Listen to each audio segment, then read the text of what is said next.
നിനക്കെന്താ അവിടെ പണി? രാവിലെ 7 മണിക്ക് എണീക്കണം, ചായ വെക്കണം, കാപ്പി വെക്കണം, അത് നിങ്ങളുടെ അച്ഛനും അമ്മയ്ക്കും കൊടുക്കണം, നിങ്ങളുടെ പിള്ളേർക്ക് പാല് കൊടുക്കണം, അതിനുശേഷം രാവിലത്തെ ഫുഡ് ഉണ്ടാക്കണം. അതിന്റെ ഇടയിൽ നിങ്ങളുടെ അച്ഛനമ്മ രണ്ടാമത് ചായ ചോദിക്കും. അത് ഉണ്ടാക്കി കൊടുത്ത് കഴിയുന്ന ഗ്യാപ്പിൽ എനിക്ക് ഉച്ചക്കലത്തെ ഭക്ഷണത്തിന്റെ പച്ചക്കറി അരിയണം. അത് അരിഞ്ഞു കഴിഞ്ഞ് മേശപ്പുറത്ത് ഫുഡ് കൊണ്ട് വെക്കുമ്പോ നിങ്ങൾ കഴിക്കാൻ വന്നിരിക്കില്ലേ? ഇരിക്കും. നിങ്ങൾക്ക് കഴിക്കാൻ വന്ന് നിങ്ങളുടെ പിള്ളേർക്ക് കഴിക്കാൻ കൊടുത്ത് കഴിഞ്ഞ് വന്ന് നോക്കുമ്പോഴേക്കും മണി 3 ആയിട്ടുണ്ടായിരിക്കും. അപ്പോഴേക്കും രാവിലെ തൊട്ടുള്ള പാത്രങ്ങളെല്ലാം കുന്നുകൂടി കിടക്കണ്ടായിരിക്കും.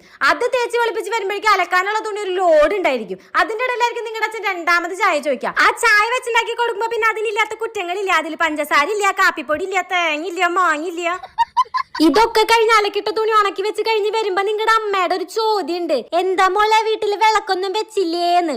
അപ്പൊ തന്നെ പോയി കുളിച്ച് വന്ന് വിളക്ക് വെക്കണം. അതൊക്കെ കഴിഞ്ഞ് വരുമ്പോഴേക്കും നൈറ്റ് ഫുഡ് വെക്കേണ്ട സമയവും. അതൊക്കെ കഴിഞ്ഞ് നൈറ്റ് ഒന്ന് 12 മണിക്ക് കിടന്നു കഴിഞ്ഞു കഴിഞ്ഞാൽ രാവിലെ 7 മണിക്ക് പിന്നെ എണീക്കണം. പിന്നെയും ഈ സൈക്കിള് റിപ്പീറ്റോ റിപ്പീറ്റ്. ഇതൊക്കെ കഴിഞ്ഞിരിക്കണ എന്നോട് നിനക്ക് എന്താ ഇവിടെ പണിന്ന് അല്ലേ? എനിക്ക് എന്താ ഇവിടെ പണി? പറ, എനിക്ക് എന്താ ഇവിടെ പണി? ഞാൻ പോട്ടെ.